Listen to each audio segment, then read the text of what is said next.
Hi అండి, welcome back to my channel. ఈరోజు chicken sherwa అయితే చాలా సింపుల్ ప్రాసెస్లో చేసుకుందాము.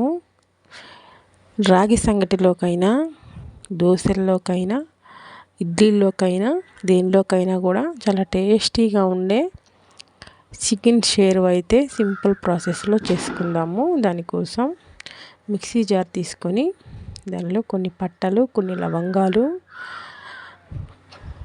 కొంత పచ్చి కొబ్బరి, పొట్టు తీసిన వెల్లుల్లి, అల్లము, తరిగిన ఆనియన్స్ కూడా యాడ్ చేసి ఇవన్నీ మెత్తగా పేస్ట్ పట్టి పక్కన పెట్టుకోవాలి. ఇప్పుడు బాండిల్ పెట్టి ఆయిల్ పోసి ఆయిల్ హీట్ అయిన తర్వాత ఆనియన్స్ కూడా వేసి ఆనియన్స్ ఫ్రై అయిన తర్వాత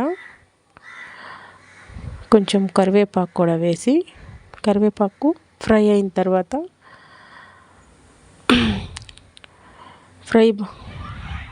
ఆనియన్స్, కరివేపాకు పచ్చివాసన పోయేంత వరకు కూడా ఫ్రై చేసుకుందాము.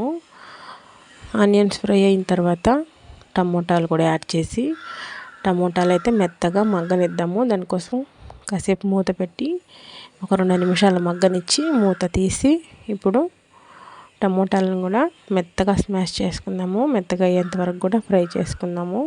ఇప్పుడు మనం పక్కన పెట్టుకున్న మిక్సీలో పట్టి పెట్టుకున్న మసాలాను కూడా యాడ్ చేసి మసాలా కూడా నూనెలో ఫ్రై చేసుకుందాము. మసాలా అంతా కూడా పచ్చి వాసన పోయేంత వరకు ఫ్రై చేసుకుందాము. ఆయిల్ పైకి తేలే వరకు మసాలాని ఫ్రై చేసుకుందాము. మసాలా అంతా కూడా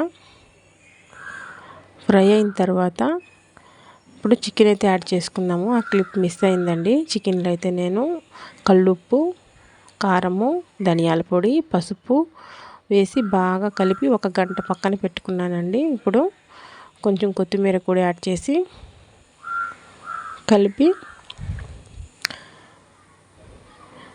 ఫ్రై అవనివ్వాలండి. చికెన్ అంతా మసాలా పట్టేంత వరకు ఫ్రై చేయాలి. కాసేపు మూత పెట్టి ఆ మసాలాలోనే మగ్గనిద్దామండి.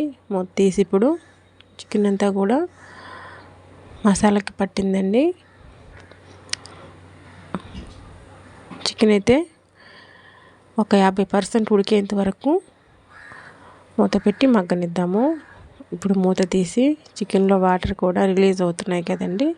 ఇప్పుడు 4 వైపులు తిప్పుకొని మనకు వాటర్ కన్సిస్టెన్సీ చూసి ఎంత వాటర్ యాడ్ చేసుకోవాలో యాడ్ చేసుకుందామండి.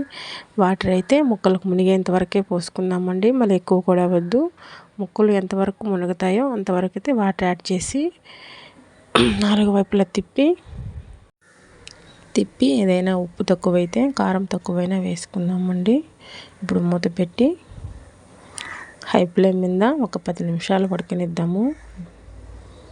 చికెన్ అయితే బాగా ఉడికిపోయిందండి. ఈ విధంగా అయితే ఉడుకుతుంది. మనకు రాగి సంగటిలో కాబట్టి షేర్వా కూడా ఉండాలి కాబట్టి కొంచెం సిమ్లో పెట్టి ఇప్పుడు కొత్తిమీర కూడా యాడ్ చేసి ఒక 5 నిమిషాలు అయితే సిమ్లో ఉడికించి స్టవ్ ఆఫ్ చేసుకోవటమేనండి. అంతే, ఎంతో టేస్టీగా ఉండే చికెన్ షేర్వా రెడీ అయిపోతుందండి. నా వీడియో నచ్చినట్లయితే లైక్ చేయండి. మరిన్ని వీడియోస్ కోసం సబ్స్క్రైబ్ చేయండి ఫ్రెండ్స్. ప్లీజ్ సబ్స్క్రైబ్ అయితే చేయండి ఫ్రెండ్స్.